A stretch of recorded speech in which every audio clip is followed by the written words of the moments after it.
CBS 46 News presents Public Affairs on Peach.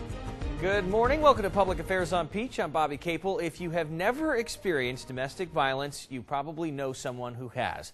Listen to these sobering statistics. The Georgia Commission on Family Violence says more than 100 Georgians die each year from domestic violence-related homicides. The CDC says 30% of women in Georgia between the ages of 14 and 44 have been assaulted by an intimate partner at least once. And the FBI reports that a woman in the United States is beaten every 9 seconds. With October being Domestic Violence Awareness Month, we wanted to devote this entire show here on Public Affairs on Peach to the topic, and we begin this morning with Kim Frendak, who is the Director of Community Outreach for the Women's Resource Center to End Domestic Violence. Good morning to you, Kim. Good morning. Thanks for coming in this morning. This is obviously, it's an age-old problem. People have been talking about it forever.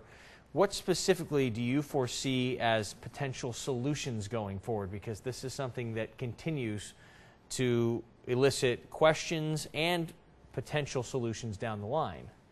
Well, I really believe that it's a community problem that needs a community solution. So it's all of us coming together to understand that a misuse of power to control and terrorize a person is always wrong.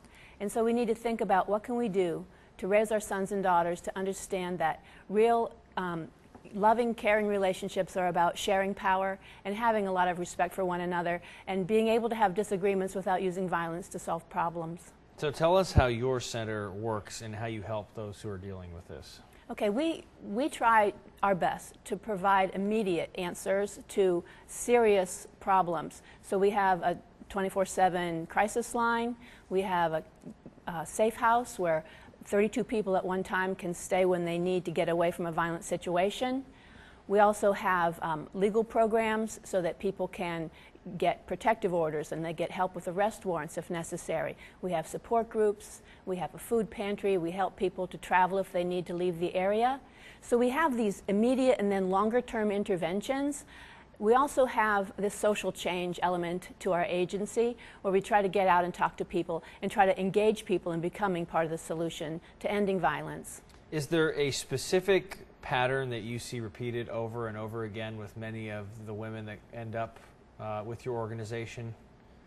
I don't think there's a pattern with the women. I think as far as what they're dealing with, I'm talking about, is yes. there something specific that seems to happen more than others?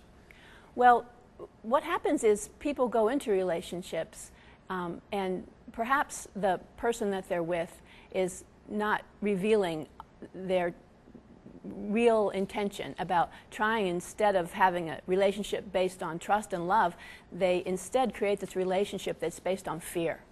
And it's based on controlling someone else's activities and right down to controlling their thoughts. And that's what people come in and they seem to be very surprised about, that this person that they love is also this person that they're afraid of. So one of the basic things we say is domestic violence is very confusing. It's confusing for the person because there's a two-sided coin in a way where someone you love and care about and perhaps has many good qualities is also someone that you fear.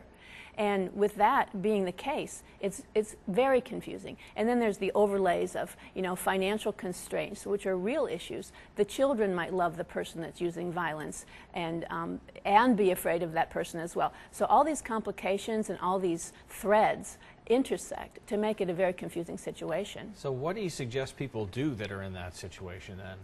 Well, I really believe that it's important to know that if someone's using violence against you, if someone's being abusive, nothing about that is your fault, because people are not perfect. People are not going to always do the right thing in terms of, I'm not saying that a woman doesn't sometimes do things that are wrong or whatever, but nothing will warrant abuse. Nothing warrants the use of violence to punish or control or correct a person.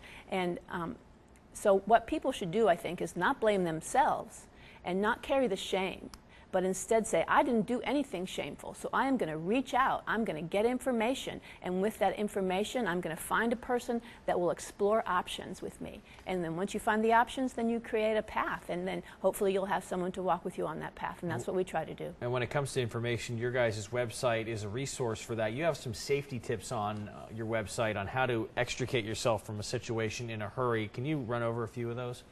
Okay, well, if if you have an immediate situation where there's danger, of course calling 911 is critical.